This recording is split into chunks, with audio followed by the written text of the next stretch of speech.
Bueno, ¿cómo les va? Muy buenas tardes. Aquí una jornada de reflexión, de charla, a título diagnóstico y propuestas. Desde el Observatorio de la Seguridad Social vamos a hablar justamente de la seguridad social.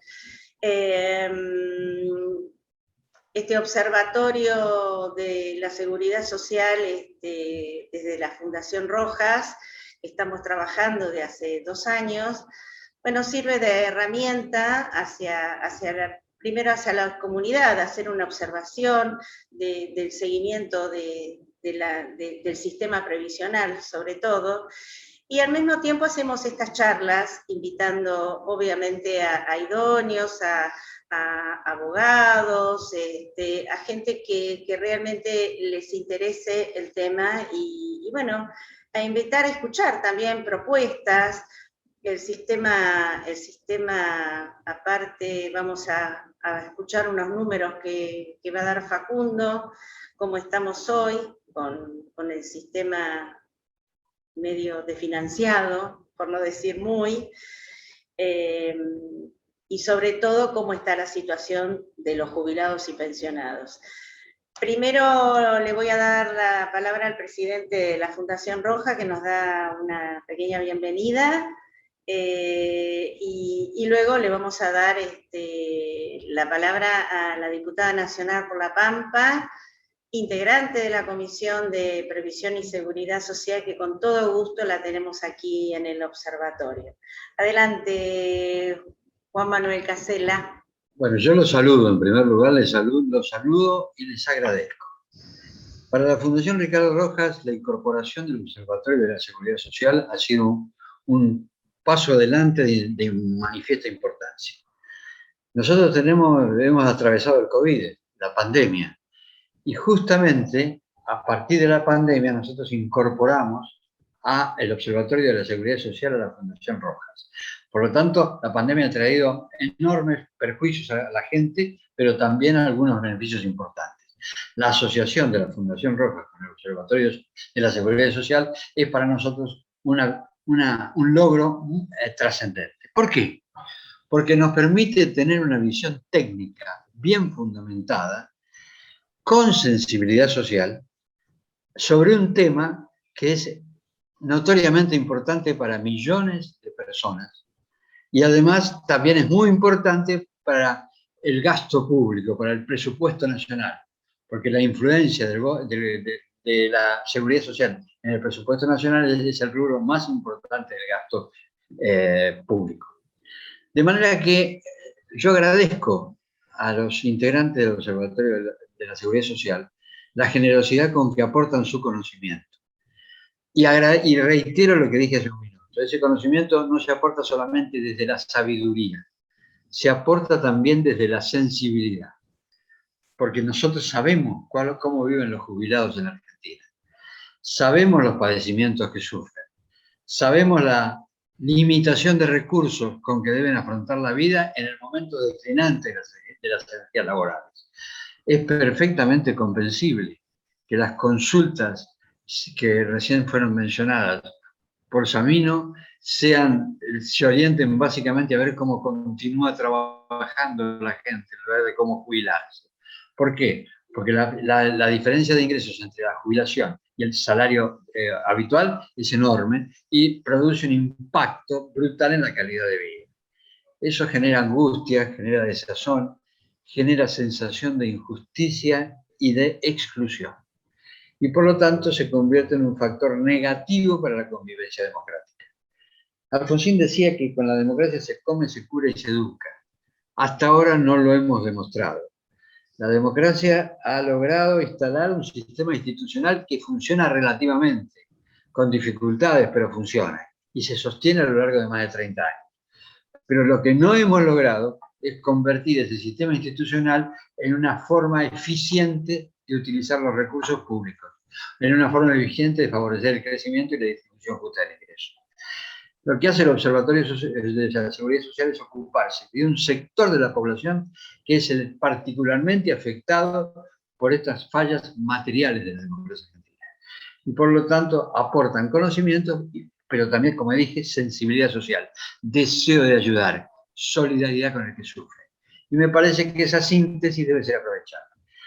Por eso les agradezco la participación, les agradezco el trabajo que hacen voluntaria y ad honorem, y les agradezco también que estén dispuestos a seguir trabajando para encontrar algún camino que nos permita decirnos a nosotros mismos que ya somos ancianos y a nuestros ancianos que viven en la sociedad lo que deben hacer, cuál es la manera de garantizarles una calidad de vida digna de un ser humano que tiene aspiraciones en el campo material, pero también tiene deseos de cultura y deseos de esparcimiento.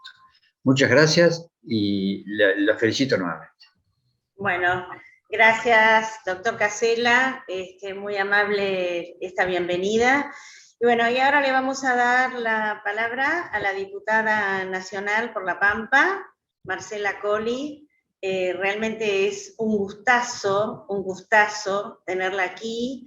Ella ha confiado en el observatorio para que nosotros le brindemos las herramientas para poder sacar el mejor provecho y ayudar desde esa banca y desde ese lugarcito que tiene en la Comisión de Previsión hacia una comunidad que realmente no la está pasando nada bien, que son los jubilados y pensionados. Así que muchísimas gracias, Marcela, por confiar en nosotros y te doy la palabra. Bueno, muchísimas gracias, Inés, y muchas gracias a todos los que vamos a compartir este espacio virtual que nos acerca y podemos compartir esto de las preocupaciones que tenemos en la fase previsional. En esta incursión en la Cámara de Diputados de la Nación me toca la posibilidad de estar como integrantes en la Comisión de Previsión Social.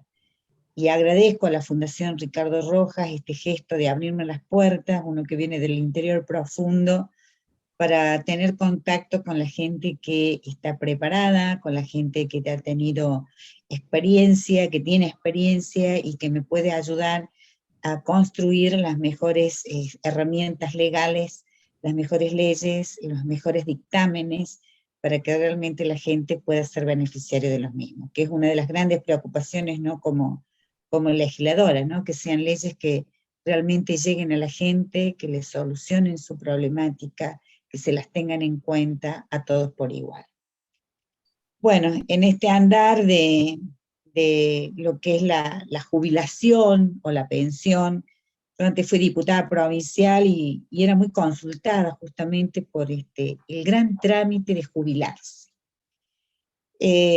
Cuando uno comienza a transitar este gran tema, necesita de fortalecer los conocimientos que uno va adquiriendo en el hecho de capacitarse, de estar en contacto con profesionales que se dedican a colaborar, a ayudar, para que una persona llegue a su jubilación o su pensión.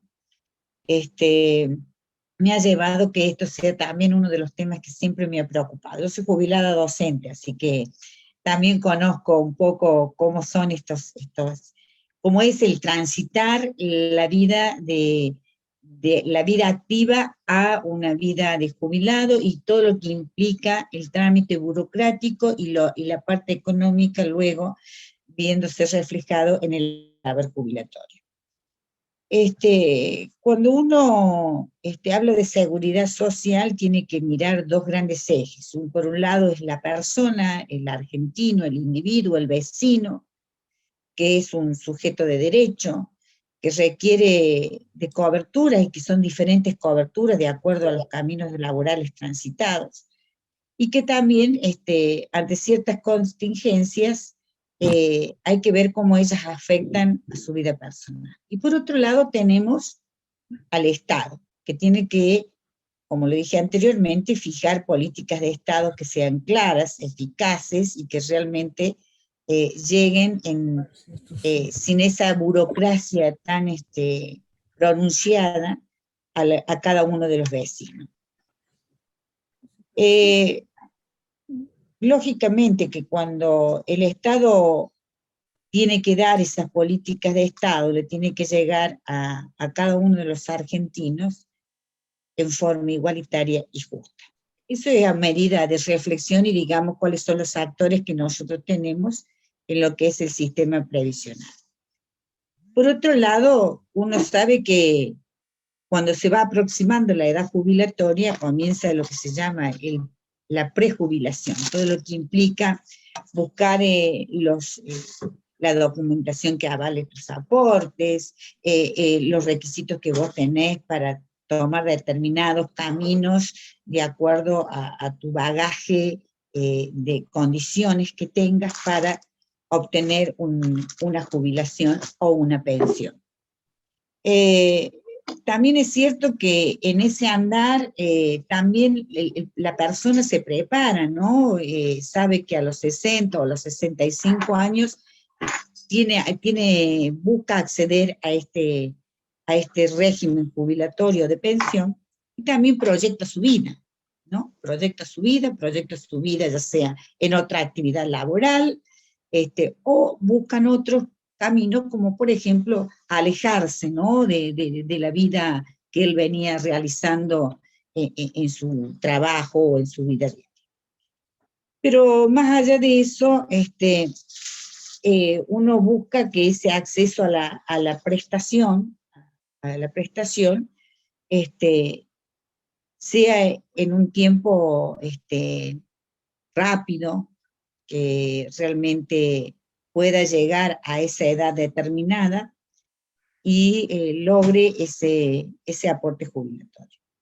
Ahí nos encontramos con otro eje, que así como hablaba de la persona y hablaba del Estado, aparece un tercer componente que para mí es muy importante, que es el ANSES.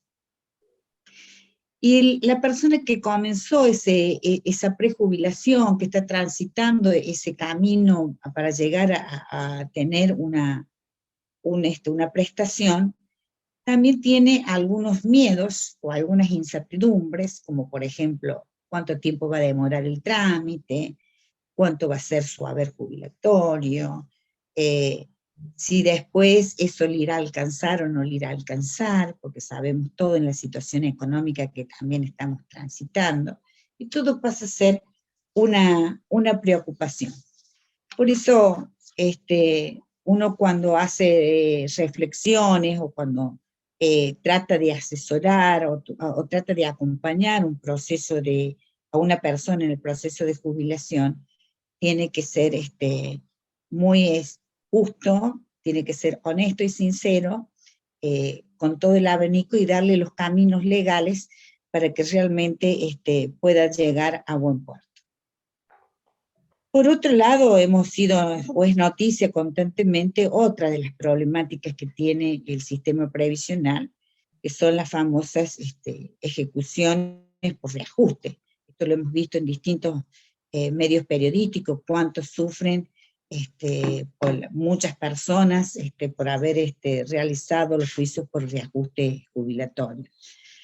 Las movilidades, otra de las problemáticas. El sistema de salud, la cobertura de salud, por ejemplo el PAMI. Realmente hoy sabemos que hay un déficit de atención. Esto también preocupa al que realmente está, ya sea en la previa de lograr una jubilación, como el que logró la jubilación y que realmente la atención a su salud realmente sea la necesaria y adecuada. Uno ha visto durante todo este tiempo, y me he hecho un archivo de todas las moratorias, que es en los nuevos marcos legales que nosotros tenemos, además de cada ley que tendrá un docente, un empleado público, un trabajador en una empresa privada, cada uno tiene su régimen digamos, de aporte jubilatorio y cómo se jubila. Pero también nosotros hemos estado viendo el avance de estas moratorias, inclusive hace poquito tiempo entró otro proyecto que no ha avanzado, que ya tiene media sanción en el Senado, y que preocupa muchísimo, porque realmente nosotros tenemos que ver que el Estado tiene que hacerse cargo de estas moratorias, que significan un presupuesto importante, que nos preocupa cuál es el financiamiento, que fue una de las preguntas que hicimos, o que hice cuando se debatió esa media sanción que ingresó a la Cámara de Diputados y que no tuve la respuesta para ver cuál era el financiamiento de la nueva moratoria que se iba a plantear y que por tiempos legales decidieron sacar decreto y prorrogar la que estaba en vigencia hasta diciembre de este año. Entonces, las fuentes de financiamiento son preocupantes, son muy preocupantes, porque también esto impacta en la persona que toma, de acuerdo a esa moratoria, toma una jubilación y lógicamente pasa a ser un desvelo, porque cuando vemos cuánto cobra por esa moratoria, lógicamente no es de los mejores haberes jubilatorios que podemos ver, ¿no? Están por debajo de la canasta básica. Pero más allá de eso, muchas veces uno se pregunta ¿qué régimen previsional queremos nosotros para la Argentina? ¿Qué es lo que yo viví desde mi padre, mis abuelos, desde que transité toda mi carrera docente, soy docente docente jubilada? Y es algo muy importante y que creo que lo tenemos que volver a enaltecer, ¿no? Son los aportes jubilatorios. Soy una convencida que no hay mejor forma para que nuestro bendito país y para que nuestros argentinos puedan tener la certeza, la igualdad, la seguridad, que realmente enaltecer, revalorizar y cuán significativo es los aportes jubilatorios que debemos hacer en nuestra vida de actividad. Esto para mí es fundamental. Y en esto quiero ser muy, digamos, sincera, porque a mí me preocupa, me desvela, cuando vemos que por moratorias hasta buscan, como fue esta última, de poner, si tenés tantos hijos, que se te descuentan tantos años. Y para mí, un sistema jubilatorio o previsional no pasa por ahí, sino realmente pasa por crear, enaltecer, revalorizar, darle valor a lo que realmente son los aportes que uno hace durante la vida de activo. Eso es lo que yo viví de mis abuelos, de mis padres, en mi vida laboral, y es lo que he transmitido a mis hijos. Ese es mi pensamiento, esa es mi definición con respecto a lo que yo quiero como diputada, como argentina, como jubilada, como haber sido una persona activa y haber aportado como corresponde. Pero para esto se necesitan varios condimentos que hoy mi país casi no lo tiene, como que es fortalecer, ¿no es cierto?, los aportes patronales, volver a tener el trabajo digno, para que cada argentino tenga dignamente, llegado a la edad jubilatoria, esa jubilación, sin sistemas precarios como son estas moratorias, y que realmente su esfuerzo, su lucha, se vea dignificado el día que le toca la jubilación. Así que esto es lo que como diputada voy a trabajar. Uno trata de trabajar en las mejores leyes. Yo quiero, qué es lo que anhelo y quiero como país en el sistema previsional, es mi reflexión, es mi pensamiento, es por donde lucho y trabajo, es que realmente cada argentino sea dignamente recompensado con su jubilación, con su aporte mensual, para que luego no tenga que estar esperando o arrodillándose ante una ley para que pueda lograr un haber jubilatorio. A mí, cuando me pasaron los números, creo que eran aproximadamente 6 o 7 millones de personas que están bajo un régimen jubilatorio y tenemos un porcentaje elevado, que es más o menos la mitad, que ustedes aquí hay gente que realmente trabaja en esto, me podrá decir a ciencia cierta, han llegado o han accedido hasta por moratoria. Esto es lo que me preocupa, lo que me ocupa, y estoy a disposición y con la apertura de aprender, formarme, abierta para poder aportar en esta instancia que me toca en mi vida y en este momento del país, de ocupar una banca y poder dar, ¿no es cierto?, esas herramientas que estamos necesitando para cada uno de los argentinos, y justamente en la parte previsional. Así que desde ya les agradezco un montón este espacio, agradezco a la Fundación Rojas la formación, la contención, y más que todo la enseñanza. Así que bueno, a cada uno de ustedes, muchísimas gracias, y a disposición en lo que uno pueda ir aportando desde la parte legislativa. Bueno, muchísimas gracias, Marcela. Realmente es importante el mensaje tuyo porque vos lo hablás como un par más, como una jubilada más. Y vos sabés qué importante que es eso, porque a veces no todo el mundo se da cuenta en el momento en que no llega a jubilarse. O sea, como que lo ve que es algo que va a pasar en un futuro y no percibe que en algún momento dado a todos nos llega jubilarnos. Y es tan importante saber que después de esa jubilación, algunos tenemos la posibilidad de estar bien de salud y seguir trabajando y seguir estando activos, pero hay gente que no, y que depende únicamente de ese beneficio para poder vivir. Así que te agradezco muchísimo la sensibilidad con lo que dijiste. Inés, si me permites, dos cuestiones. Lo que sí también soy muy consultada en mi provincia es, por ejemplo, si no llego a la jubilación, ¿qué pensión puedo tener? O sea, tenemos pensiones provinciales y las pensiones nacionales. Entonces comienza toda esa desazón de la persona, porque no llega con una jubilación, ni con la moratoria, ni con aquellos aportes, o con aquellas empresas que tuvieron y que no las hicieron, porque se dio cuenta cuando fue a iniciar el trámite que no tenían hecho los aportes de una empresa que ahora ya no existe, o que son muy pocos y no les alcanza. Entonces creo que tenemos que empezar a trazar, modernizar el sistema previsional, actualizarlo de acuerdo a la situación poblacional como la tenemos, qué solución le podemos dar, pero que sea igualitaria, que no tengamos que poner un hijo por delante para que te descuenten años. A mí eso me afectó. Sí, a mí me afectó sobre todo, perdón, y sigo, me afectó a las mujeres que no tienen hijos, por ejemplo. Totalmente.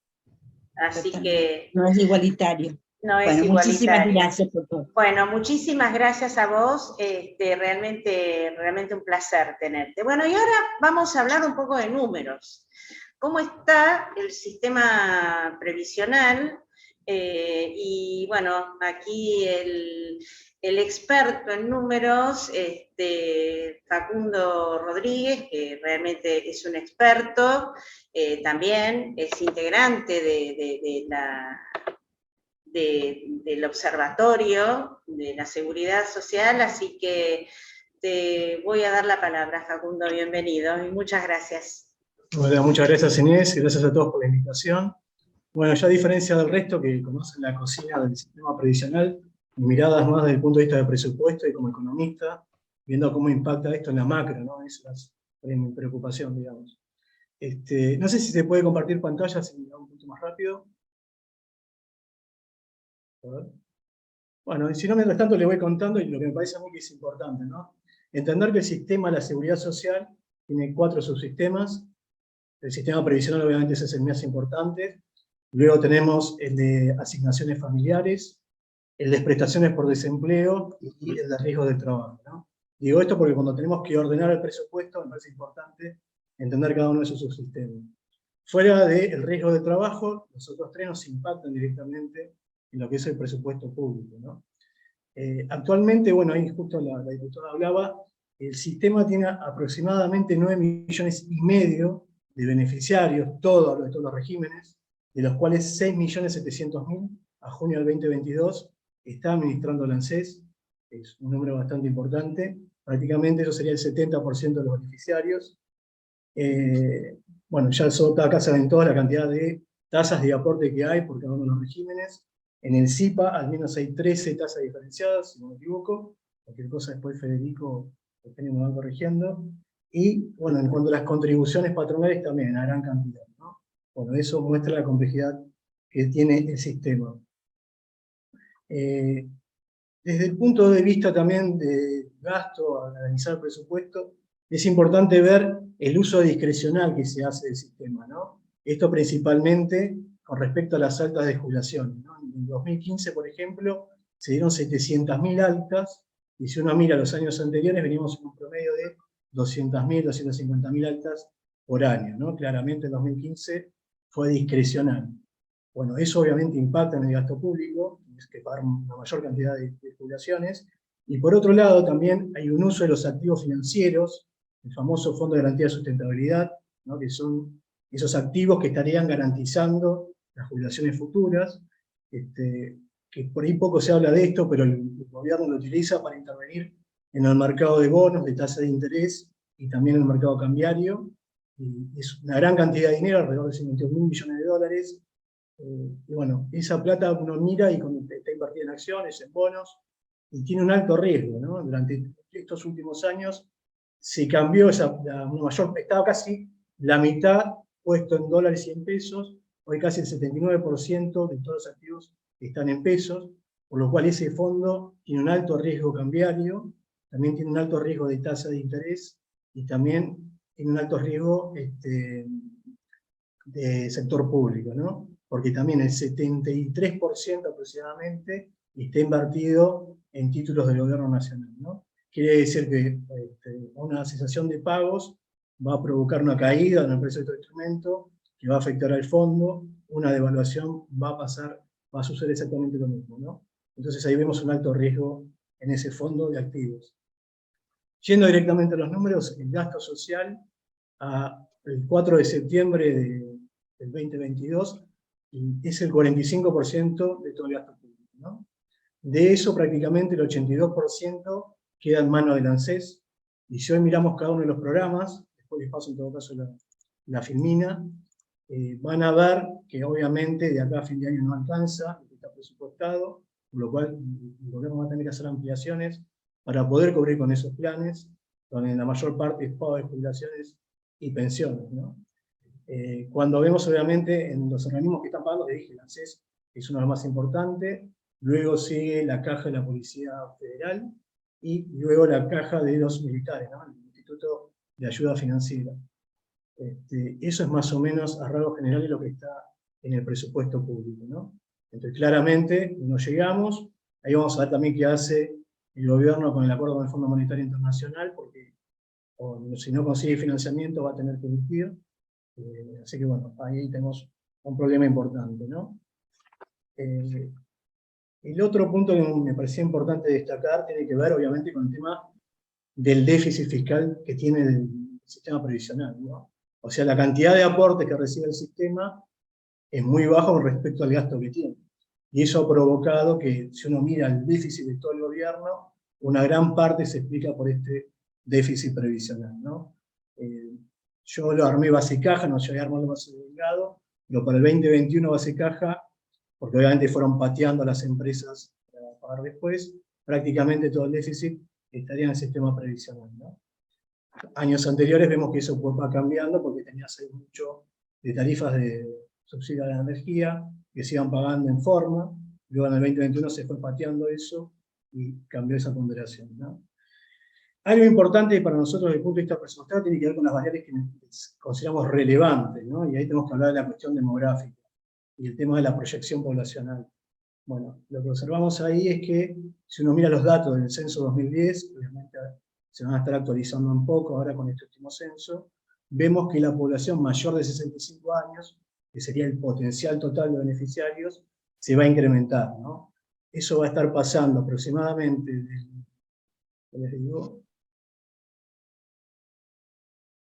va a estar pasando del casi el 12% en el 2022 al 15,3% en el 2040, ¿no? Eso implica que va a haber más beneficiarios y obviamente va a tener que realizar más aportes. La población en edad de trabajar en el 2040 va a permanecer más o menos como ahora. El tema es, de esa población que va a estar en edad de trabajar, cuántos realmente van a trabajar y cuántos de esos van a estar registrados, ¿no? Y ese es el gran problema que tenemos, que los registrados en el sistema son muy pocos, y cuando uno hace la relación entre los aportantes y los beneficiarios, vemos que eso tiene una tasa de crecimiento, ¿no? Yo lo que hice una pequeña simulación, tomando la tasa de los últimos 10 años de los beneficiarios y de los aportantes, y eso nos da que al 2040 la relación entre los aportantes y los beneficiarios va a pasar a 1,3 aportantes por cada uno de los beneficiarios, ¿no? Va a quedar mucho más de lo que ya está, y bueno, el sistema desde el punto de vista, desde la variable más básica, que es ese indicador, obviamente tiene un problema. Cuando miramos algunos indicadores más, y empezamos a preguntarnos cómo está el sistema a nivel internacional, ahí hay un trabajo interesante que hace una consultora, en realidad es un instituto que se llama el Mercer, que hace un índice global de sistemas previsionales, ¿no? Está analizando para el 2021 43 sistemas, toma 51 indicadores, la verdad que es bastante interesante la forma en que lo desarrolla. Yo trabajo en la Auditoría General de la Nación y la metodología es muy parecida a la que nosotros utilizamos para evaluar a veces algunas cuestiones, y la agrupa 3 componentes. Por un lado está la adecuación, que tiene que ver con lo que va a recibir el jubilado, ¿no? Con pensión. Otro campo tiene que ver con la sostenibilidad, que si el sistema es sostenible o no, y otro tiene que ver con la integración.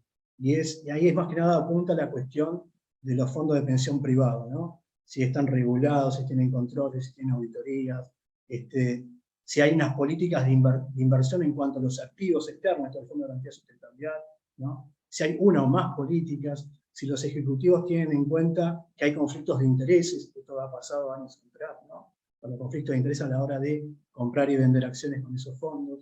Entonces es bastante íntegro, ¿no? También la parte de sostenibilidad tiene en cuenta cómo está la economía, cómo está el endeudamiento de la familia, porque eso va a hacer que necesiten los jubilados una mayor pensión. Bueno, es bastante interesante y bastante completo, ¿no? Le dije, hay 43 sistemas. Bueno, quédense tranquilos que Argentina no está en el puesto 43, está en el puesto 42, ¿no? Cuando vemos ese ranking. Y bueno, eso dice todo, ¿no? O sea, todo lo que nosotros vemos y estamos analizando, muchas veces hablamos, ahí queda totalmente evidenciado, ¿no? Luego el Mercer lo que hace, al igual que se utiliza por lo general los títulos de deuda pública, elabora letras para calificar cuál es la situación de cada uno de esos sistemas, ¿no? Obviamente Argentina tiene grandes problemas por delante, ¿no? Entonces, eso es básicamente lo preocupante, ¿no? Hacia adelante, el sistema provisional vemos desde hace varios años que no es sostenible, y eso impacta en el presupuesto público, va a impactar en el endeudamiento de la Argentina, y ni que hablar también respecto a los jubilados, porque la pensión que hoy está percibiendo hacia adelante va a ser muy difícil que se pueda sostener, ¿no? Y hay algo más interesante por ahí para discutirlo con ustedes, es que una variable relevante es lo que se llama tasa de reemplazo.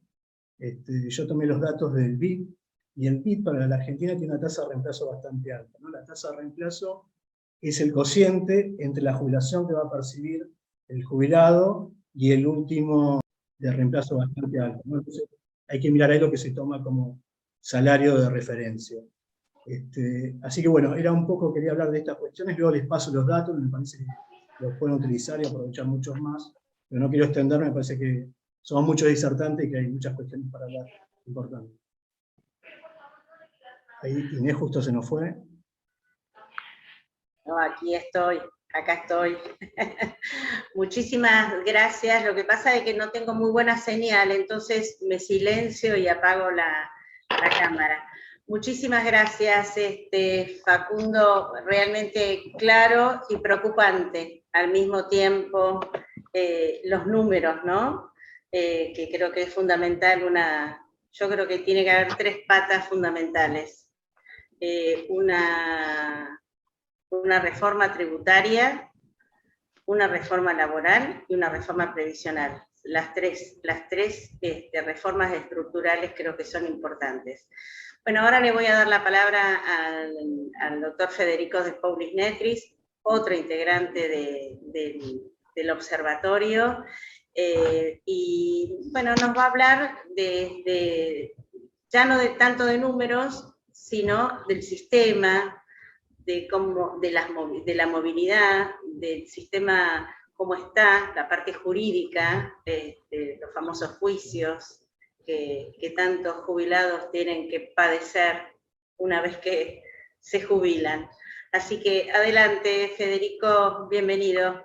Bueno, hola, ¿qué tal? Buenas tardes. Obviamente agradecerte, Inés, por haber armado este Zoom, poder participar de esto.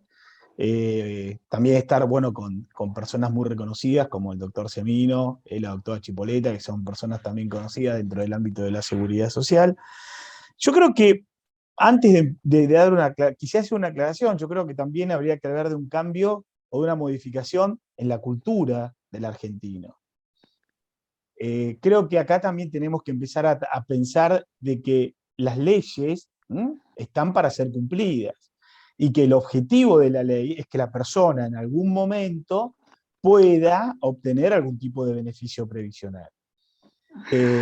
Si esto también no lo cambiamos y consideramos de que por alguna circunstancia de la vida que todos transcurrimos, además, el concepto de la seguridad social es la cobertura de la contingencia. Todos nosotros sabemos que lo que se trata es de cubrir la contingencia. La contingencia es el nacimiento, la contingencia es el matrimonio, la contingencia es el desempleo, la contingencia es la enfermedad y la contingencia es la jubilación. Si nosotros tenemos que cubrir todas estas contingencias, obviamente que vamos a tener que aportar, contribuir, habrá personas que no lleguen, para eso está el Estado, que es el que se hará cargo de todo este tipo de beneficios, porque la seguridad social tiene un concepto contributivo o no contributivo, también aclarado esto, pero las leyes están para ser cumplidas. Entonces, si vos tenés que tener 30 años para poder jubilarte, deberás tratar de llegar a los 30 años. Y no cambiar 30 años por un hijo, 30 años por asignaciones, 30 años por... Esto no es así, ni siquiera el régimen de desempleo, que establece la posibilidad de sumar un año por cada año de desempleo que haya transcurrido la persona, no se lo da en forma permanente y eterna. Tiene un régimen establecido que, cumplido ese cupo, se lo considera de esta manera. Yo creo que la mentalidad del argentino vamos a tener que cambiarla, porque hace 15, 20 años que le venimos diciendo a generaciones permanentes, miren, si no llegás, si no trabajás, si no producís, si no estudiás, y bueno, en algún momento vamos a ver cómo te subsidiamos o cómo te damos algún tipo de beneficio. Yo creo que además de una reforma tributaria, previsional o laboral, también vamos a tener que hacer una reforma social en la Argentina. Porque si no, todo lo que hagamos previamente en la actividad, en la pasividad no se va a reflejar, sino en lo que es el régimen de la seguridad social tampoco. La seguridad social en la Argentina, el régimen de movilidad, es un régimen que viene en una permanente decadencia desde 1990 en adelante. Ya ha habido intentos de todo tipo de frenar lo que es el régimen de la movilidad y también el régimen de lo que es el pago de los juicios previsionales en la Argentina. Yo, una breve historia, ustedes seguramente lo habrán vivido. En la década del 80, un congelamiento en lo que es el tema de las sentencias en el gobierno del doctor Alfonsín. Lo mismo quisieron hacer en el periodo de Menem Cavallo, hasta llegaron a congelar y a expropiarse todo lo que era el tema de los plazos fijos, el famoso fallo Peralta, que la Corte dijo de que no era propiedad, los bienes, la plata de un intangible que no era propiedad. Bueno, todo esto fue generando obligatoriamente un concepto en donde la seguridad social siempre llega obligatoriamente a una discusión. ¿Cuál es la discusión? ¿Cuánto y cómo me van a pagar la jubilación? Por eso era muy interesante lo que decía el doctor Semino sobre el tema de la negación o el apartamiento del régimen jubilatorio o del jubilado dentro de un contexto social importante. Estamos hablando de casi 9 millones de beneficiarios dentro de este sistema previsional, que obviamente son un número muy interesante en un país de casi 50 millones de habitantes. Quiere decir que hay un número muy importante de jubilados y pensionados. Entonces, Esto periódicamente ha sido modificado y ha sido tratado de frenarse. Hubo fallos, Chocobar, Badaro, Elif, todos los que conocemos, que han ido llevando a la reforma y a la modificación de este concepto que ha tenido primero los gobiernos, después el Estado y ahora también un poco la justicia. Esto también llegó hasta el año 2019, en donde, bueno, se intentó nuevamente frenar lo que es el tema de la movilidad, ya también modificada en el gobierno de Mauricio Macri, otro gobierno que también frenó, cambió los regímenes de movilidad. Que esto también es un tema complejo, ¿no? Porque tampoco entendemos por qué se modifica la movilidad periódicamente. Una movilidad que no llega a cumplir 2 años, 3, ya se modifican los índices, ¿en función a qué? ¿En función a la necesidad del jubilado? No. En función a la necesidad de quién, del Estado o del gobierno de turno, que lo que ve es la oportunidad de poder reducir este pago de montos durante un periodo determinado y decir, bueno, en definitiva, esto me va a dar un plazo de 3, 4 años hasta que obviamente aparezcan los juicios o aparezca nuevamente esta necesidad de cobrar lo que corresponde. Si bien todas las movilidades que yo he analizado, ninguna ha sido satisfactoria en materia previsional, obviamente, o desgraciadamente, la última movilidad que se ha establecido, que es la de Alberto Fernández, que es la 27609, es una ley de movilidad que obviamente ha generado un deterioro en el haber jubilatorio en forma terrible en los jubilados.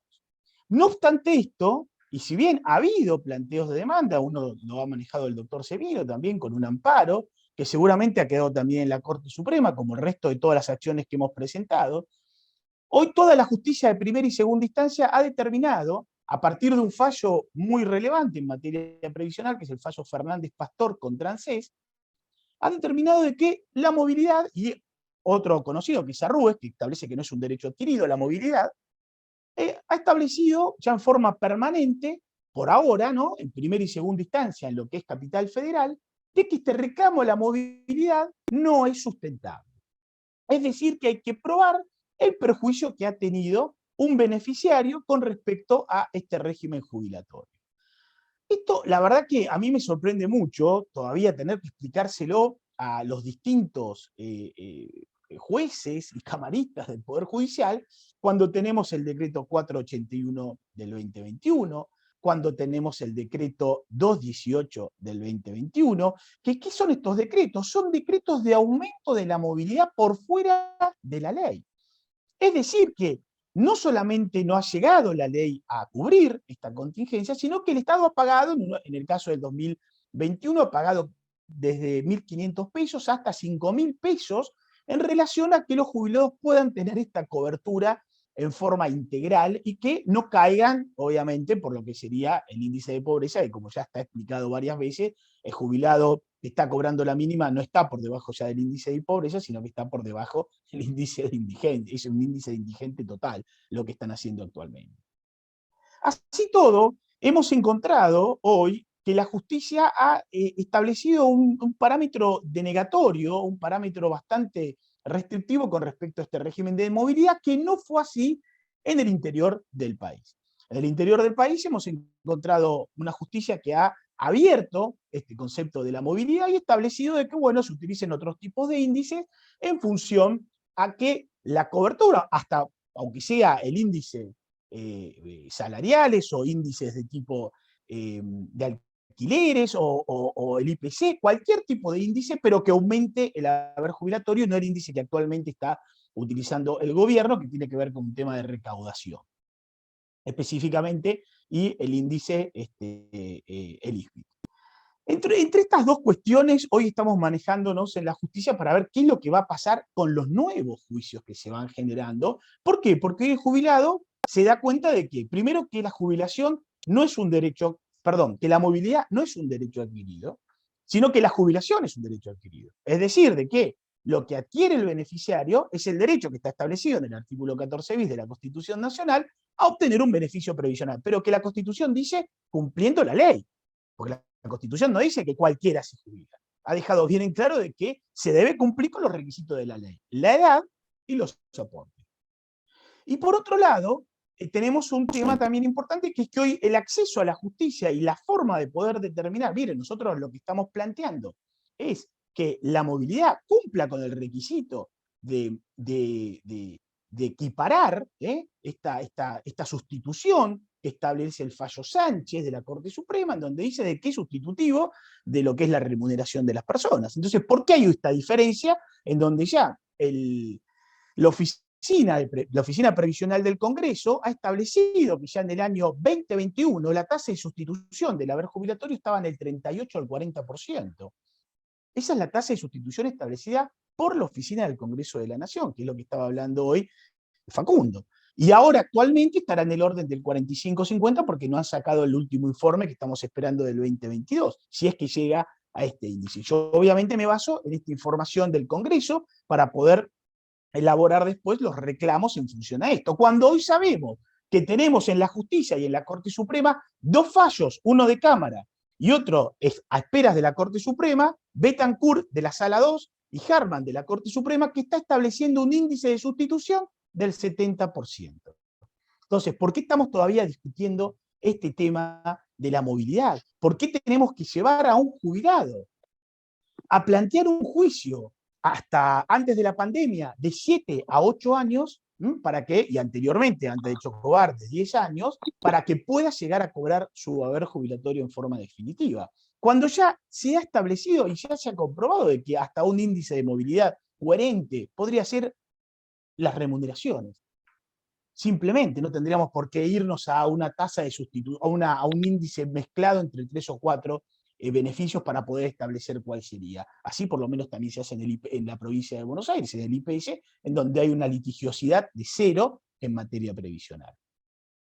Yo creo que hoy estamos ante un gran desafío, que yo antes lo consideraba algo mucho más simple, ¿no? En donde hasta yo considero, siendo abogado previsionalista y dedicándome a esta profesión desde la década del 90, desde que empecé a trabajar, porque yo soy ex empleado de ANSES también durante varios años, yo creo que esto hasta se debería resolver administrativamente. Este informalismo que establece la administración, que no se cumple, porque sabemos perfectamente que hoy ir al ANSES es solamente a presentar denegatorias, demandas y algún tipo de beneficio el que lo hace, y después obviamente tiene que ver más con lo que es la actividad, o sea, lo que es el activo que va a pedir. El pasivo ya no tiene inclusión en lo que es el sistema previsional.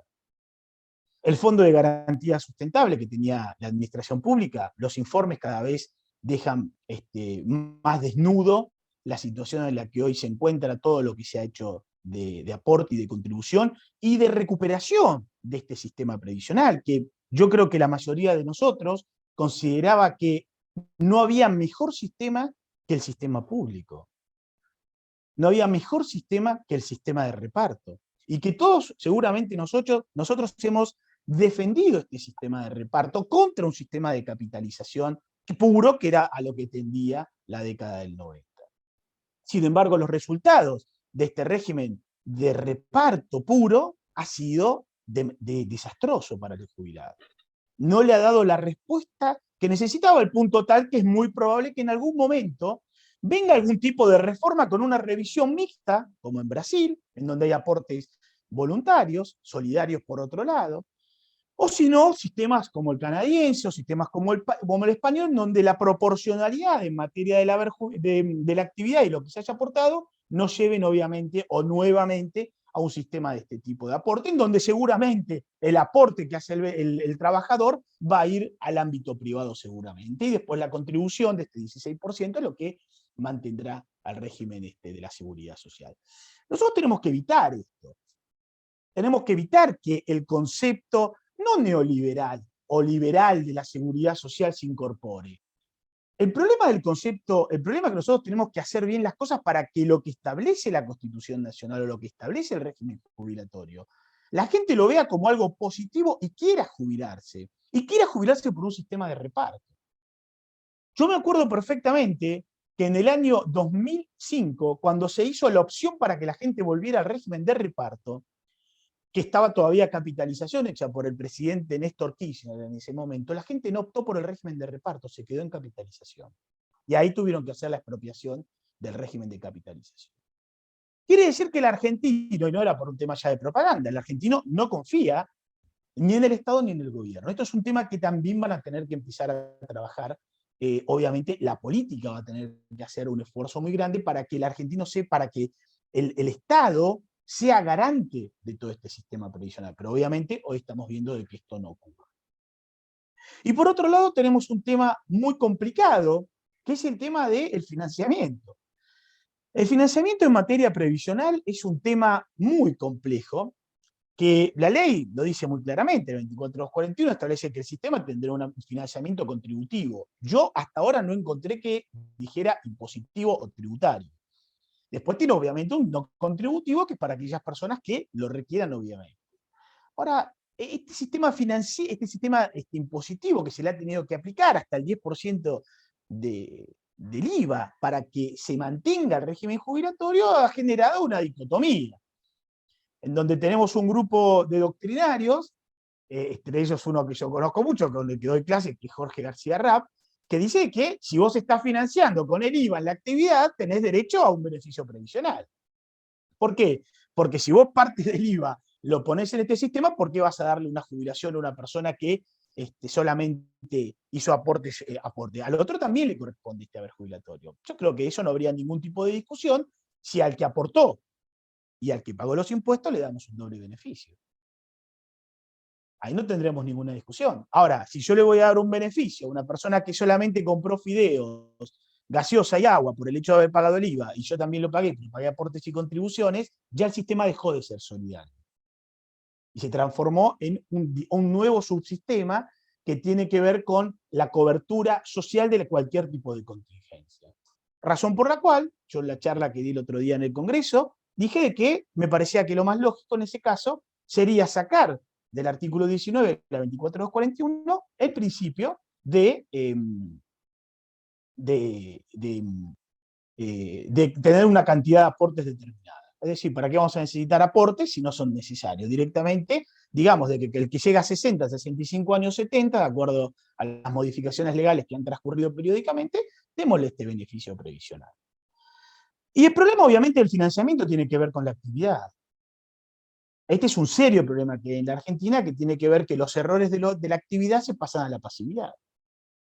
Como nosotros no tenemos un volumen de activos necesarios, hoy estaremos rondando el orden de los 11 millones de activos, queremos pagarle a 9 millones de jubilados. Esto ha generado, ya desde el año 2006, que fue la crisis del sistema previsional, con la inclusión de 3,5 millones de beneficiarios al sistema sin aportes y contribuciones, ha generado esta diferencia. Pasamos de tener 3,5 de beneficiarios del sistema previsional pasamos de tener 3 activos por un beneficiario a pasar ahora directamente a 1.1, 1.2 activos por un beneficiario jubilatorio. Esto es inviable, no hay ningún país del mundo, cualquiera que busque derecho comparado y analice en el régimen de los distintos países que tienen un sistema similar a nosotros, Canadá, España, Uruguay, Brasil, saco Chile porque no tiene nada que ver con el nuestro, va a encontrar que el único sistema inviable es el argentino. ¿Y esto por qué es inviable? Por la actividad. Nosotros le estamos cargando al pasivo los errores del activo. Y esto es algo que va a tener que empezar a pensar los gobiernos, porque la política previsional no puede seguir siendo una política establecida solamente para cubrir los errores que se han tenido en la actividad. Si la persona en la actividad no cumplió con el requisito, se tendrá que ver qué tipo de moratoria se le da para que cumpla con este requisito previo a iniciar el trámite jubilatorio, que creo que es lo más coherente. Por eso el proyecto de ley que habían planteado con respecto al tema de la cancelación de deuda previa a la iniciación de la jubilación, yo consideraba que era lo más correcto. Porque una persona que quiere, previo a jubilarse, cancelar una deuda, yo no lo veía como algo errado. Ahora, que la persona ya se jubile y después se empieza a cancelar la deuda pasada, ya lo hemos vivido en las distintas moratorias anteriores. Y a todo esto, como consecuencia, tenemos diferencia en materia de movilidad muy importante. Por ejemplo, tenemos diferencia con el fallo Badaro. Ya el fallo Badaro ha quedado terminado, el fallo LIF ha quedado terminado. O sea, ya no podemos plantear lo mismo, porque ya no tiene nada que ver esta movilidad con las movilidades anteriores. Las movilidades anteriores fueron de congelamiento, Y hoy ya tenemos otro tipo de movilidad mucho más reparada para perjudicar al jubilado. Y un jubilado, para poder obtener todos estos beneficios, debe obligatoriamente transcurrir un tiempo de juicio que lo lleva indefectiblemente a un deterioro, ansiedad y volver a tratar de decir, bueno, por favor, ¿cuándo me van a pagar lo que corresponde?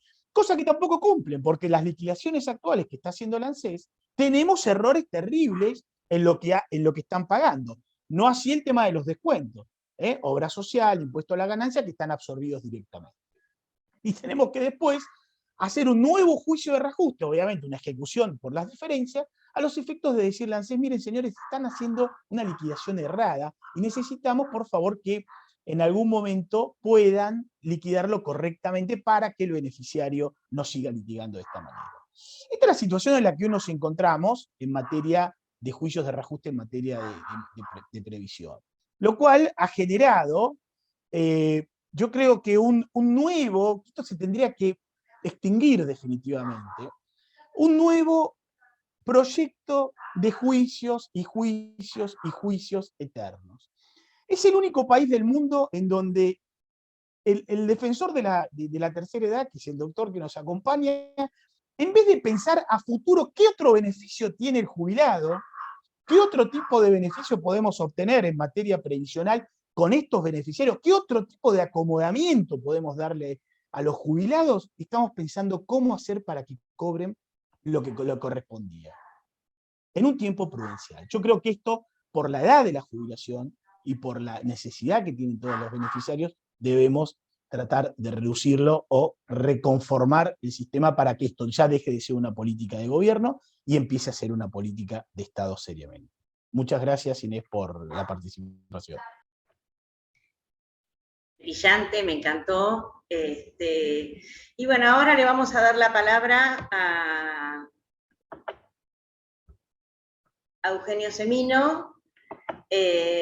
Eugenio, ahí te estoy viendo. Te doy la palabra porque, bueno, has escuchado las distintas ponencias y ahora te toca a vos. Muchísimas gracias por estar aquí en este espacio. Bienvenido al Observatorio de la Fundación Rojas.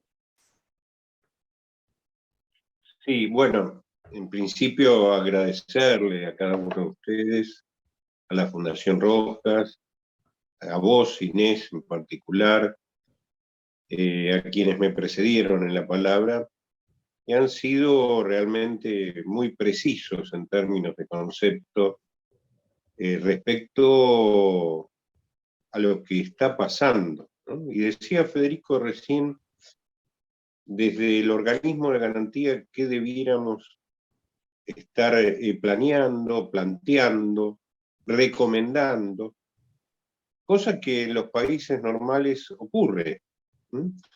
Nosotros hemos convertido los organismos de garantías en grandes apéndices de pagos políticos con capas geológicas diversas y prácticamente los que quedamos en términos de seguir con una línea de poder resolver problemas puntuales, hacemos casi asistencialismo. Esto es muy patológico, es muy, muy patológico. Yo comentaba antes de comenzar esta reunión formal que, por ejemplo, en este momento el 90% de la demanda que tenemos está relacionada con temas de salud. Porque hay un sistema que está absolutamente colapsado, quebrado, robado, que no da satisfacción. Es decir, se ha convertido casi en un espejismo. Hoy para llegar a un diagnóstico y tratamiento, cualquier coetáneo mío va a tardar entre 6 y 8 meses en el mejor de los casos. Por lo cual, si tenemos en cuenta que venimos de una pandemia, con una gestión sanitaria de lo peor que se ha visto en el mundo, que no se ha contemplado, que estamos saliendo de esa situación que nos ha generado la pandemia, con una enorme cantidad de comorbilidades no atendidas durante 2 años. Si no comprendemos que el 83% de los más de 130.000 fallecidos en Argentina fueron adultos mayores, jubilados, pensionados, y que hoy están en un estado de extrema debilidad, fragilidad, quienes pervivieron, estamos realmente en un escenario muy complicado. A esto, cuando le sumamos que el haber jubilatorio hoy cubre entre un 35 o 40% de las necesidades básicas del jubilado, que lo comentaba también fuera de esta reunión, la gente viene a sus 65 años a ver cómo puede evitar jubilarse, ¿sí? Mientras que sabemos que en el mundo, trabajo en un par de universidades de España, estaban todos ansiosos por llegar a la edad jubilatoria para cambiar de vida, para tener otro tipo de inicio de una nueva etapa, y acá lo sienten como un rifle sanitario. Entonces, hablábamos de la tasa de sustitución. Fíjense que inclusive cuando vemos lo que reajusta la ley de movilidad en relación al proceso inflacionario, cosa que inclusive quienes fuimos invitados en opinión en la comisión bicameral previo a la sanción de la nueva ley de movilidad, lo advertimos, ¿no? Es decir, una fórmula que no contempla la variable crónica de inflación en Argentina realmente estaba destinada al fracaso, que creo que en definitiva era un proceso de licuación de los saberes que estaba premeditado, es decir, el haber suspendido la ley anterior en diciembre del 19, el haber generado que esa suspensión se reemplazara por los decretos de necesidad de urgencia del 2020, que los tenemos cuestionados al día de hoy en la Corte por inconstitucionales, entre otras cosas, porque dieron índices por debajo de lo que hubiese dado la recomposición de la ley anterior, que había tenido muy malos resultados en el 18 y 19 respecto a la inflación. Pero bueno, esas son cuestiones que han quedado cristalizadas en el tiempo, y hoy estamos en el peor de los escenarios.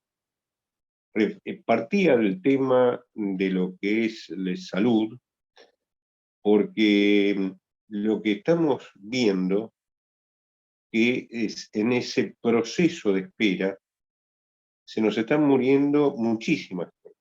Nosotros tenemos desde el organismo de garantías una visión muy limitada en términos de cantidad, pero sí muy paradigmática en términos de lo que socialmente está pasando. Si cuando nosotros recibimos, como hoy ocurre, una enorme cantidad de personas a quienes no les llega un insumo básico para una operación, o como ocurrió el otro día, el día de ese intempestivo feriado decretado a las 12 de la noche, el día viernes de la otra semana, en razón del atentado que había sufrido la vicepresidente,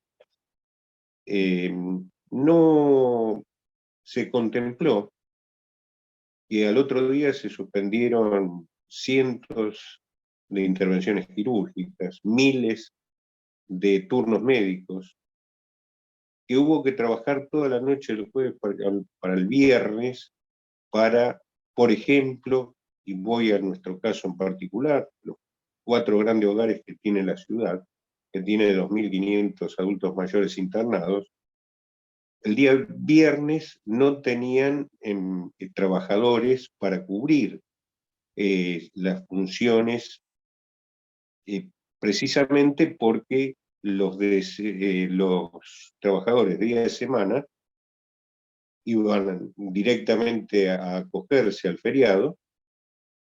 Los franqueros nunca se habían enterado del feriado, y por otra parte son franqueros porque los días de semana trabajan.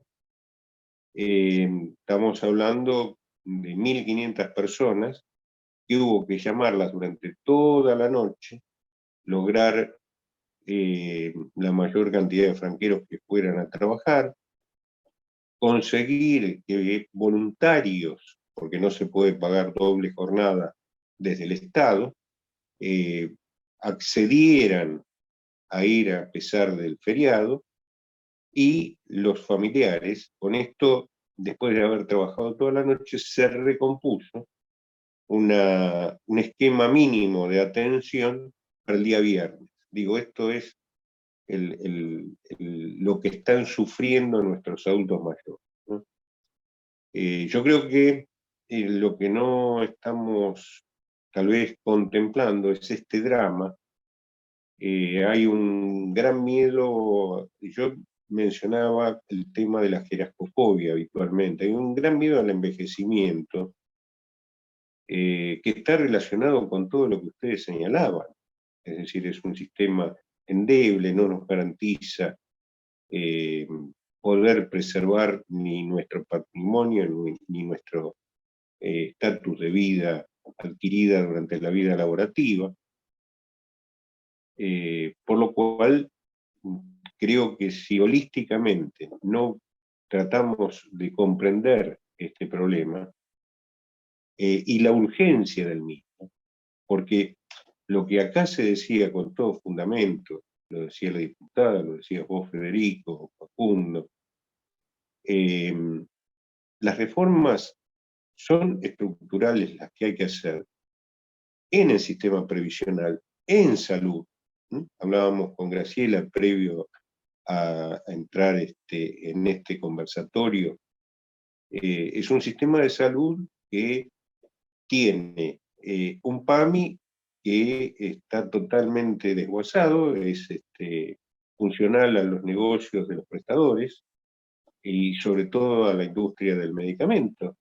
Esto lo vemos permanentemente, ¿no? Lo vemos inclusive cómo desembosadamente se apela a estas cosas, y como por ejemplo tenemos un presidente que sigue diciendo que los jubilados, que los mayores reciben medicamentos gratis, y esto no existe, no existe. Es decir, hay un programa en el PAMI que era de 1.300.000 beneficiarios sobre un padrón de 5 millones que están recibiendo 5 medicamentos al 100% de descuento, son medicamentos de uso habitual, que es un programa histórico del PAMI. Ahora, en el primer semestre de este año, cuando la inflación a nivel general fue el 53%, 56%, los medicamentos ya habían tenido el 53% al mes de junio de aumento. Hoy no tenemos insumos importados, tenemos pacientes esperando una prótesis para una aorta baja, una aorta abdominal lesionada, que es de altísimo riesgo, hace meses esperando un insumo, una malla para hacer la operación. Digo, podríamos enumerar miles de situaciones de este tipo. Las obras sociales se han desligado de los jubilados, es decir, primero las más pequeñas, y bueno, ya a fines del año pasado ya no entiende nuevos jubilados OSECAC.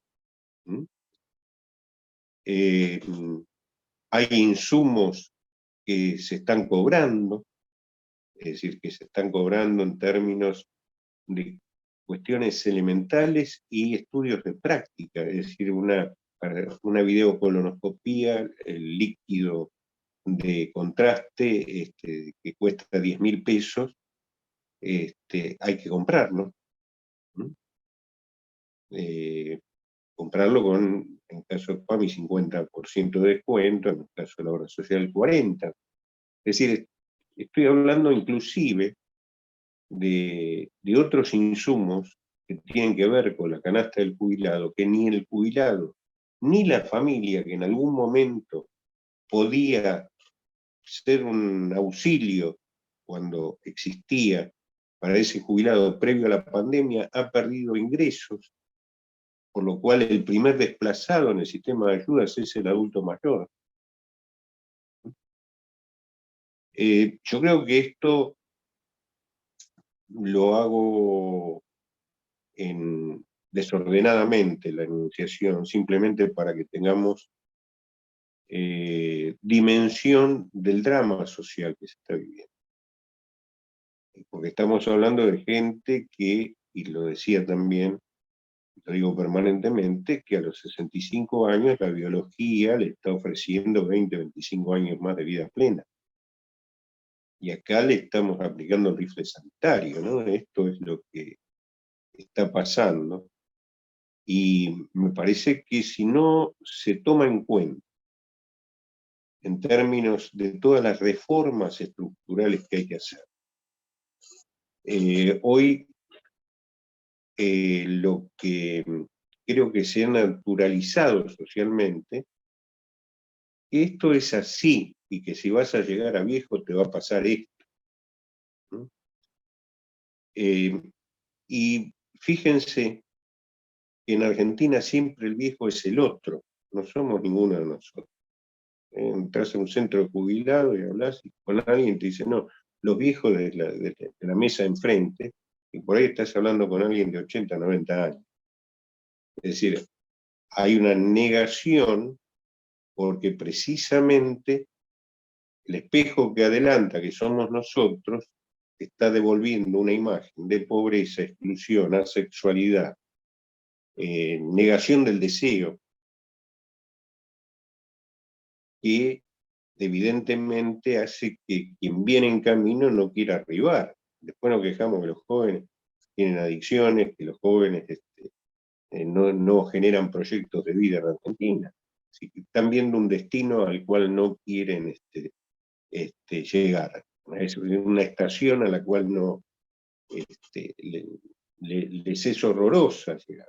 Entonces, nada, simplemente advertir la celeridad del tratamiento que necesitan estos temas y verlos holísticamente. Hoy en el mundo se habla de salutogénesis, y un jubilado hoy no puede comprar un alimento hiposódico, hipocalórico, porque un yogur le sale 250 pesos por día, que fue el equivalente al reajuste del mes de septiembre. Entonces, si sumamos a esto el nivel de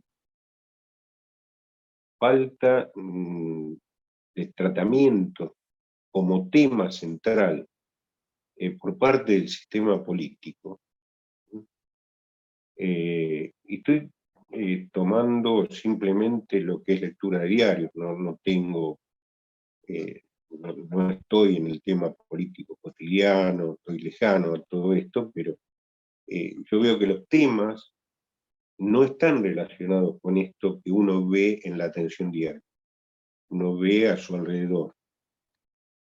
Me parece que se nos va desguazando la sociedad, ¿no? Se está hoy tupacamarizando todo lo que son las relaciones sociales, ¿no? Me parece que hay que tratar de ver cómo ver esto holísticamente, reitero, ver cómo se puede avanzar en la urgencia y en paralelo, sin que sea contradictorio, que ese avance en la de guardia no implique dejar de lado la estrategia de ir modificando lo estructural. Así que bueno, nada, este es simplemente un aporte como viejo viejólogo para todos, ¿no? Para que lo tengamos en cuenta. No, las cuestiones técnicas fueron valiosamente aportadas. Lo que pasa en el mundo, hoy lo vemos por internet, no hace falta un expertise en particular. Hoy en Argentina, voy a un tema que no es menor y concluyo. Por ejemplo, tuvimos una gran discusión cuando se sancionó la ley de salud mental.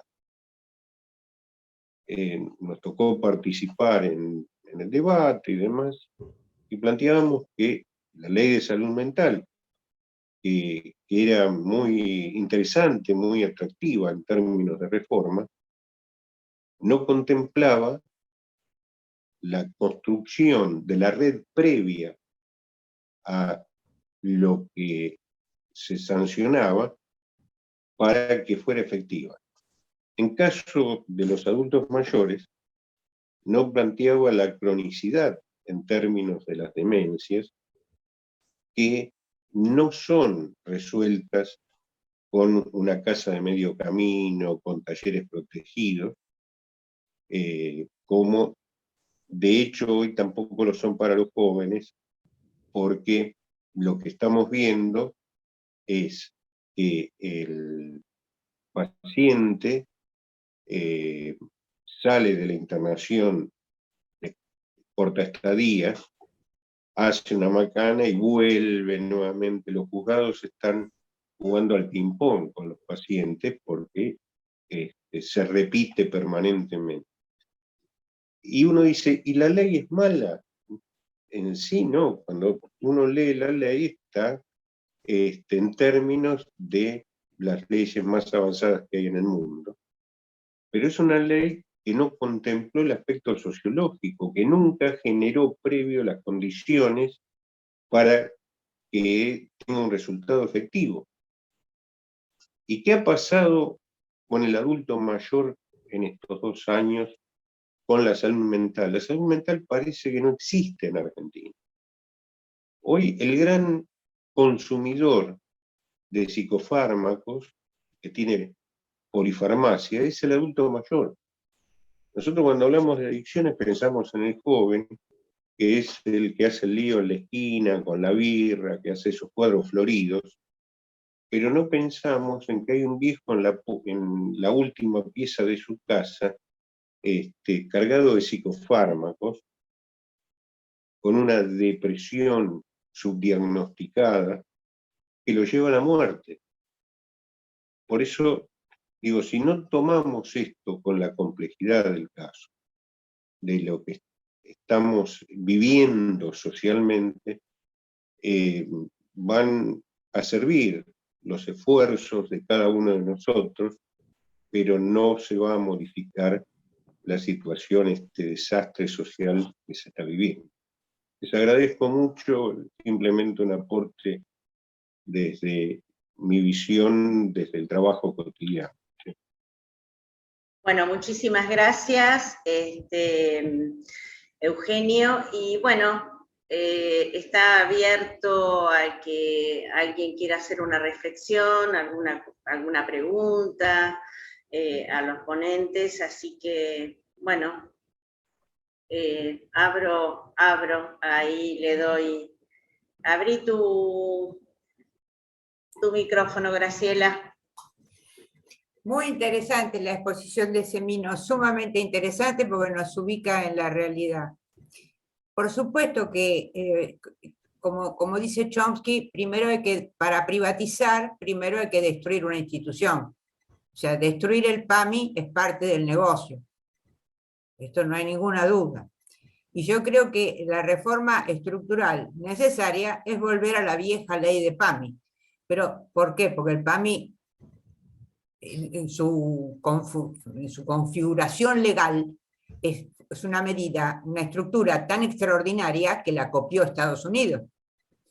El sistema de Estados Unidos del seguro para los viejos es copiado de la ley de PAMI, es posterior a la 19.032. La ley la arruinaron cuando metieron que para ser director de PAMI vos tenés que tener un proceso eleccionario que es imposible. ¿Quién va a hacer eso? Entonces ya se sabe que eso es imposible. Fue el primer paso a que el PAMI estuviera eternamente intervenido. Además, el segundo paso es destruirlo para llevar eso a la privatización, lo que sería caótico. De todos modos, aunque hiciéramos esa reforma, hay un elemento que atraviesa todo. Atraviesa los tres poderes y atraviesa las instituciones de las que estuvimos hablando acá, que es la impericia. Si vamos a tener la estructura de PAMI, pero como directores vamos a sentar a tipos que son imperitos, la impericia es lo que pasa, lo mismo en el organismo de gestión de las jubilaciones y pensiones. Es la madre de todos los males. Y eso atraviesa además los tres poderes.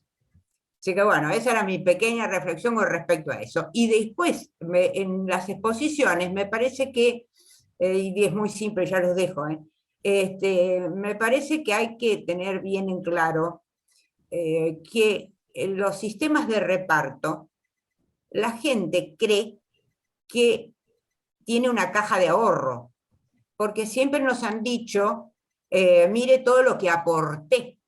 Entonces, el que no entiende que es un sistema de ficciones y que el verdadero aporte y contribución no es para uno, es para el colectivo, para los que son abogados del fallo Espota. Usted no cotiza para usted, usted cotiza para el colectivo laboral. El día que usted reúna los requisitos, el colectivo se lo va a devolver. Pero si seguimos vinculando el aporte individual, como se suele hacer, con el beneficio, y vamos a terminar otra vez en la capitalización. Acá se mencionó, creo que fue Federico, que en el 2005 la gente no optaba. Y claro, porque la gente cree, como en las películas de Luis Sandrini, que el resultado de la jubilación es su aporte. Pues si la gente cree eso, nadie va a querer el sistema de reparto. Lo que pasa es que es muy difícil concientizar que el valor está en haber producido para otro. Y eso la gente no lo entiende. Esa es la médula espinal de la seguridad social. Usted no genera aporte y contribución para usted. Usted lo genera para el colectivo laboral al que pertenece. Por eso le puede pasar que no tiene jamás ninguna contingencia y que en los 5 minutos antes de jubilarse se murió. Bueno, no tiene hijos, no tiene esposa. ¿Para quién queda? Para el colectivo laboral. No hay propiedad individual. Esa cotización no tiene vinculación. Basta, tengo un montón de ejemplos, pero no quiero demorar mucho, pero basta con entender la legislación. ¿Por qué es la AFIP la única que puede ejecutar aporte y contribución? Porque el aporte y la contribución no es de José Gómez ni de Margarita Rodríguez. El aporte y la contribución es de todos nosotros, es del colectivo. Si esto no se entiende el sistema, Pero claro, vaya uno a decirle a la gente, mire, usted tiene que hacerlo por el otro. En este mundo de consumidores egoístas en el que vivimos y este sistema de mercado autorregulado donde uno es un consumidor. El egoísmo es tan grande que es hasta difícil de entender. Y si tenemos que cambiar, como se dijo, es decir, la concepción social, que me parece muy bien, la tenemos que cambiar por el lado de qué se entiende por solidaridad. Usted no lo hace para usted. El día que le toque, bueno, le va a tocar. Si le toca, puede que no le toque nunca. Pero bueno, todo eso lo quería aclarar porque es un concepto que normalmente se confunde y lleva a confusión de razonamiento y lleva a confusión de conclusiones. Y lamentablemente nos lleva al camino otra vez de la capitalización individual. Listo, esto era todo. Gracias. Una simple referencia y un homenaje. Hoy Graciela comentaba sobre lo que no me había enterado del fallecimiento durante la pandemia de un entrañable querido amigo José Luis Di Lorenzo. Recuerdo en su tesis, José Luis hablaba de la conducta esquimal, ¿no? Es decir, él refería, hacía una metáfora de que en el iglú, cuando una persona, un esquimal, ya no tenía sus dientes gastadas como para roer el pescado seco en el invierno, se iba hacia el polo, se iba caminando hacia el polo para que en una economía tan elemental como era la del iglú, pudieran los otros seguir consumiendo, seguir comiendo, y en esto de irse hacia el polo era una forma de desaparecer, pero generar, irse convencido de regenerar vida en los demás, ¿no? Es decir, esto como principio de solidaridad. Y recuerdo que siempre hablábamos con el Gordo, que decía que en nuestra sociedad, al esquimal en realidad no es que se vaya caminando al polo, sino que lo sacamos a patadas del iglú. Y esto es la sensación, cuando estábamos hablando, que me volvió como imagen. Quiero inclusive a través de él, de tantos amigos como Jorge Urriza, López, hemos hablado durante tantos años estas cuestiones, y ha sido tan desoída en términos de los decisores políticos, ¿no? En general, ¿no? Como para tomarlo en serio y ver que lo que había que generar como políticas no era para la elección de dentro de 2 años. Con el PAMI pasa exactamente lo mismo. Con el PAMI, recordemos que se intentó privatizar allá en el 99, con Alderete, Víctor Carlos Alderete, lo logramos parar con Alicia Oliveira, con Víctor Abramovich y otros, con un amparo, pero evidentemente esas políticas de destrucción de los sistemas solidarios vienen siendo constantes en Argentina por métodos diversos, pero que en definitiva hoy vemos que se siguen llevando a cabo, ¿no es cierto? Y que les va costando en este proceso la vida a mucha gente, ¿no? Digo, me parece que tenemos que contemplar esto, tenerlo muy en cuenta para tratar de modificarlo, ¿no? Es decir, tal vez habemos quienes no vamos a ver el resultado, pero con esta harina tenemos que hacer el pan. Y si no nos podemos morir habiendo conocido qué pasó, nos corresponde por lo menos tener la posibilidad de irnos con un sueño en desarrollo y no como una gran frustración, que es lo que hoy uno ve, ¿no?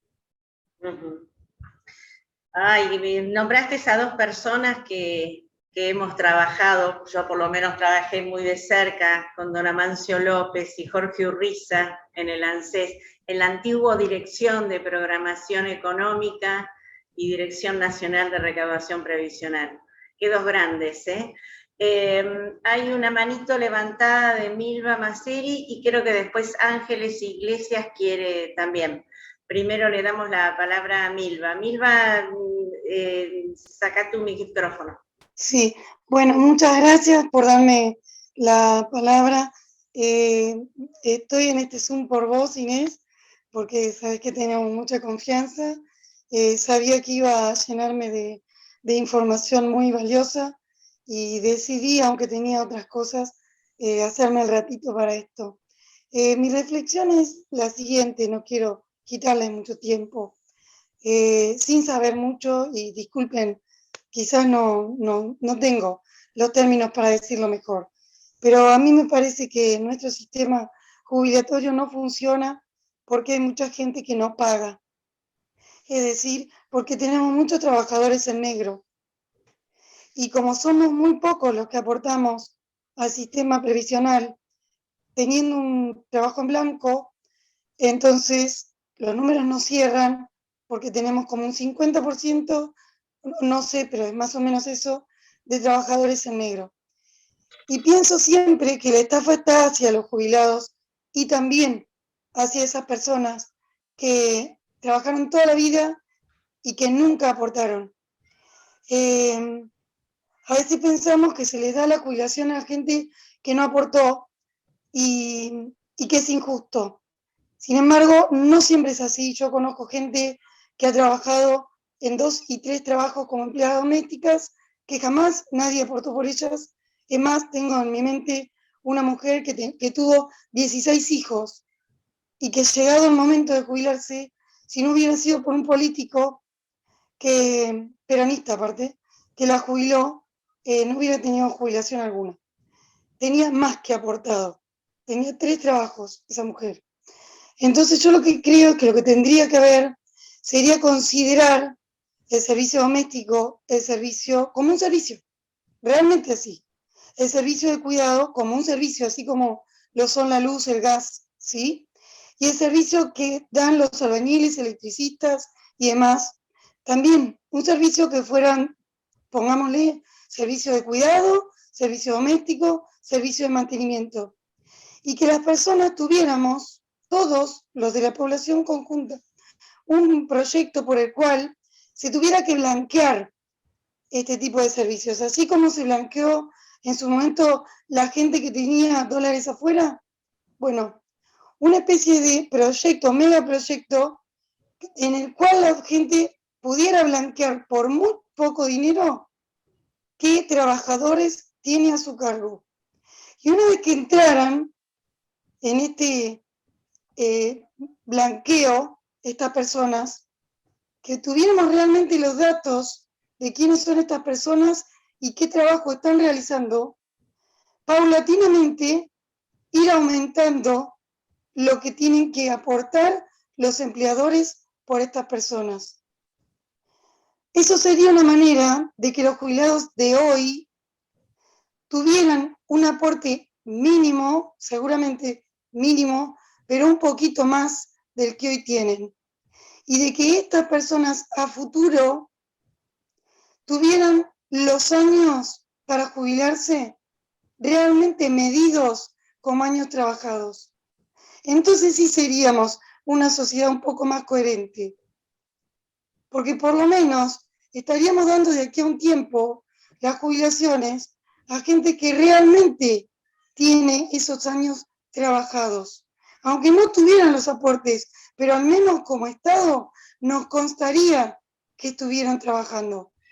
Y llevaría a una forma de entendimiento del trabajo como tal, porque hay mucha gente que trabaja muchísimo, pero trabaja en negro, y que cuando se quiere jubilar no tiene los aportes hechos.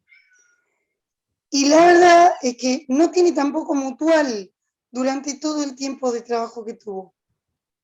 Entonces, de mínima, por lo menos nos daría la posibilidad de que estos mínimos aportes que le cobráramos a los empleadores sirvieran para que esa gente tuviera mutual o para que nuestros jubilados de hoy tuvieran un poco más de aportes, de estos activos que hoy no estamos considerando.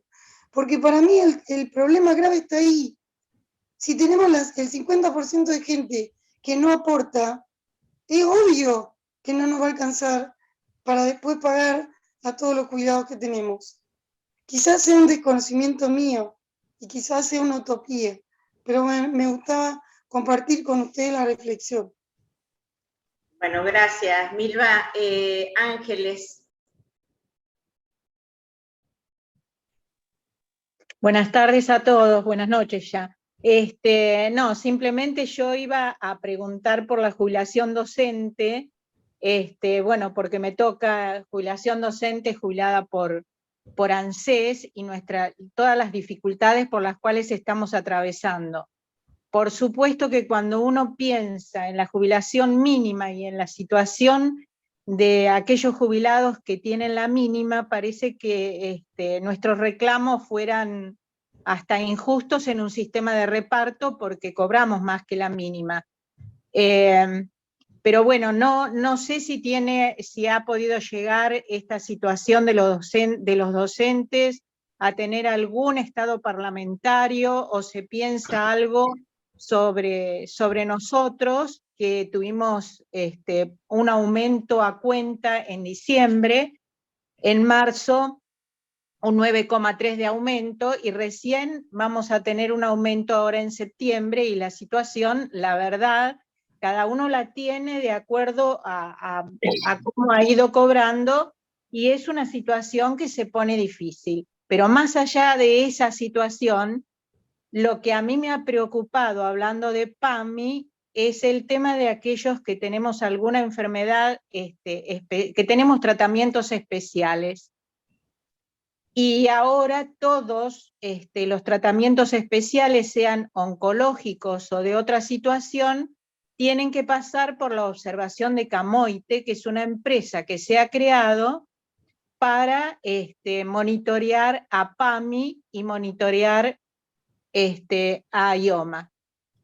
Aquí en mi caso, por ejemplo, 4 meses de atraso de una inyección para osteoporosis, no es una enfermedad tan grave, porque debió tener la autorización de Camoite.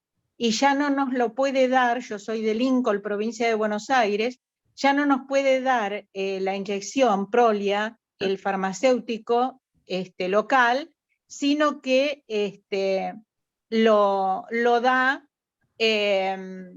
lo compra Camoite en una farmacia en Buenos Aires y lo manda a la farmacia donde nosotros hicimos la gestión. Bueno, era evidenciar estas dos cuestiones que nos preocupan, más allá de que el reclamo a veces para los docentes nacionales pusimos 2 puntos más, nos hicieron trabajar hasta los 57 años, es decir, fuimos maltratados por el Estado, en el sentido de que se nos puso un montón de trabas para jubilarnos, y después, bueno, la situación que vivimos. Pero frente a la situación de un sistema de reparto y lo que están cobrando las jubilaciones mínimas, hasta da vergüenza decirlo. Pero bueno, la pregunta es, ¿hay algo en vista para cambiar el sistema a los docentes nacionales? Y bueno, y estas situaciones de PAMI, si alguna vez se va a monitorear a PAMI. Graciela, que levantaste la mano. Sí, porque le quería contestar. Ángeles, este mes van a tener 40% de aumento en septiembre. Y Bien. se está hablando de cambiar la movilidad de semestral a trimestral. Perfecto. Pero igual quedamos con un 50% frente a la inflación atrás. Bueno, no, por supuesto, eso bueno. Ya sé. No, eso ya sé. Igual pero gracias. No, por supuesto, pero igual le digo, siempre hay que chequearlo. Si está muy abajo del 82% del cargo con el que cesó, tiene que hacer el reclamo judicial. Porque las personas que tienen juicio y que lo ganaron, esas directamente van a ANSES con la certificación de cuánto es el cargo, y ANSES con la sentencia le paga la diferencia. Yo la va actualizando. Es una resolución expresa de ANSES. Sí, es del 130, el decreto 130. No, pero me refiero a la actualización. A la actualización. Eso es para primero hay que chequear cada tanto si lo que está cobrando está muy por debajo del 82%. Si está entre el 72 y el 82, está bien. 72, 82, perfecto. Claro. Muchísimas gracias por eso también. No, por favor. Bueno, ¿alguien más? Bueno, entonces damos por finalizada esta jornada. realmente agradezco a todo el mundo. Ay, Graciela, me encanta que hayas estado. Eugenio Semino, gran amigo, muchísimas gracias. Muchísimas gracias al doctor Mario Paganini, que lo veo por ahí, Facundo, Federico, bueno, en fin, a la doctora, a la diputada Marcela Colli, y realmente muchísimas gracias. Esto nosotros lo hacemos periódicamente, porque siempre vemos que no ingresan tantas personas cuando hablamos de... Parece que quieren evitar hablar del sistema, no quieren envejecer. Sí. Y es así, no quieren envejecer. Y es un tema que tenemos que hablar, porque en algún momento dado todos vamos a llegar. Es así.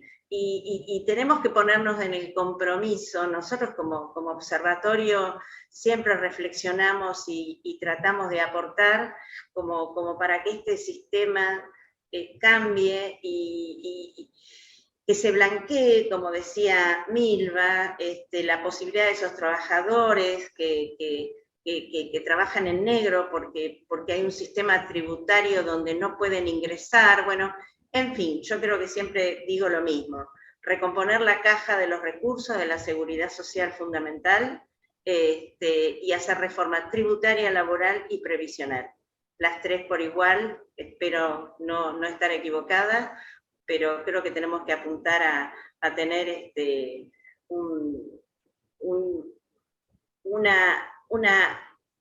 una protección, como dice la Constitución, hacia el trabajador y hacia el jubilado. Así que les agradezco enormemente, muchísimas gracias, y bueno, nos estamos viendo en otro momento. Muchas gracias a todos. Gracias a Chao, todos. gracias a todos. Muchísimas gracias.